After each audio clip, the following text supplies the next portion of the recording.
Hola, buenas a todos, ¿cómo andan?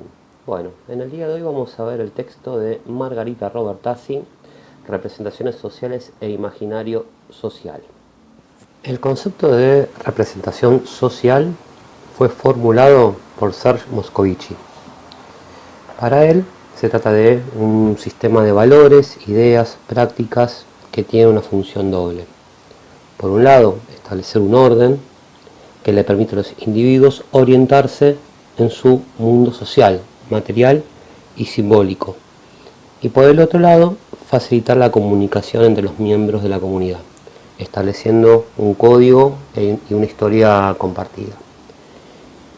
Cuando pensamos en las representaciones sociales, estamos pensando en el marco de referencia, estamos pensando en el sentido común y cómo a través del sentido común se construye el pensamiento colectivo, el pensamiento compartido, que, como bien aquí establece Moscovici, ¿sí?, nos permite a los individuos orientarnos dentro del mundo, ¿sí? Por otro lado, también nos permite comunicarnos entre nosotros, entendiendo de qué manera, cómo establecer esa comunicación. Es un marco común para poder ver la realidad, es lo compartido. Son constructos cognitivos compartidos en interacción social, cotidiana, que le proporciona a los sujetos un entendimiento del sentido común, de las experiencias del mundo, ¿sí? Y tiene una función similar a la que cumplían los mitos, ¿sí?, y creencias en sociedades tradicionales. Pensemos, por ejemplo, en los romanos, en los griegos. Si lo pensamos en las sociedades más modernas, ¿dónde podemos pensar, por ejemplo, las representaciones sociales? En los estereotipos. Lo podemos pensar también en conceptos como amor, fidelidad, justicia, ¿no? Cómo están atravesados, de dónde se construyen, qué es lo compartido en ello, cómo entre todos construimos esos conceptos, esas ideas, esos estereotipos, y a razón de ello actuamos en consecuencia.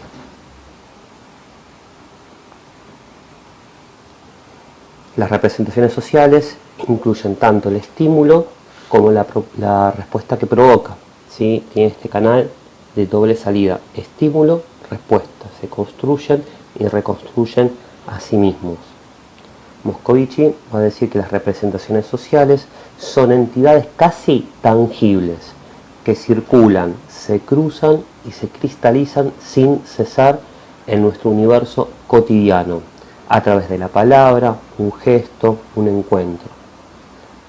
Son entidades abstractas, ¿sí? Entidades abstractas que toman materialidad, toman sustancia simbólica, ¿sí?, y que en ella se ven implicadas la práctica, ¿sí?, un acto, un accionar, ¿sí?, que a su vez reproducen dicha sustancia simbólica. Por eso es que hay un estímulo y una respuesta, ¿sí?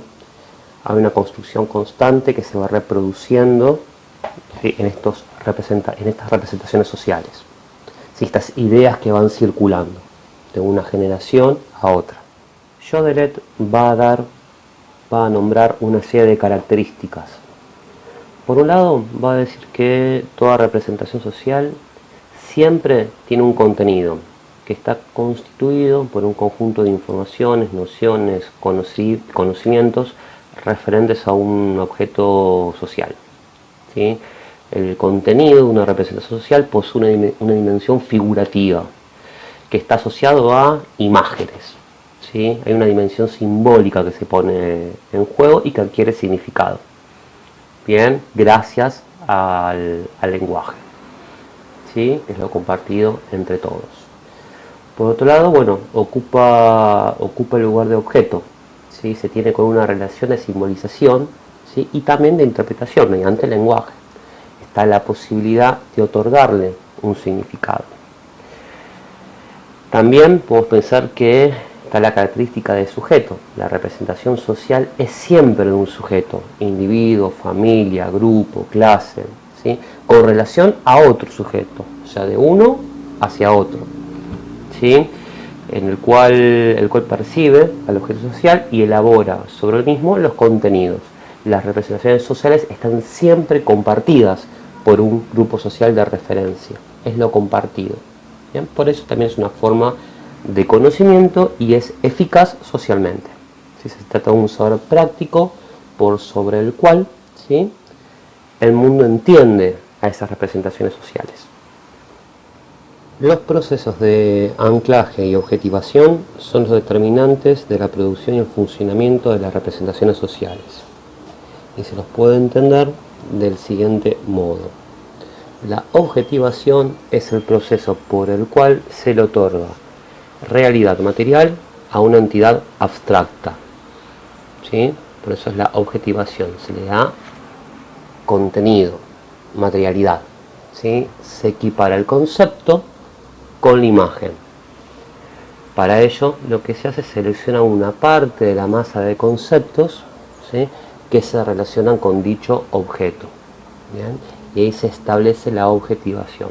Supongamos, por ejemplo, ¿sí?, se toman ciertas características de determinado grupo de personas y en base a eso se establece determinados tipos de estereotipos. Se objetivan, ¿sí?, esos estereotipos que luego van a pasar a anclarse, que sería el segundo proceso, ¿sí?, que es el proceso que permite clasificar al objeto de la representación dentro de las categorías de la sociedad.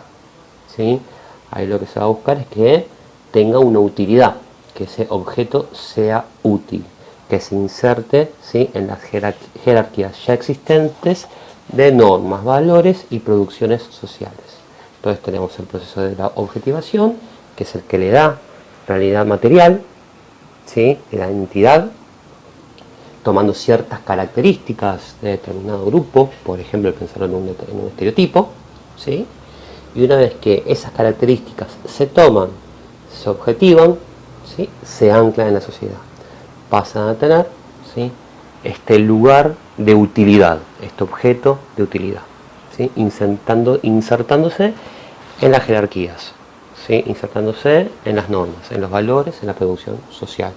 Pensando en la relación entre las representaciones sociales y los estereotipos, podemos pensar que las representaciones sociales son enunciados figurativos, construidos por un grupo, desde una posición de pertenencia social en relación a otro grupo.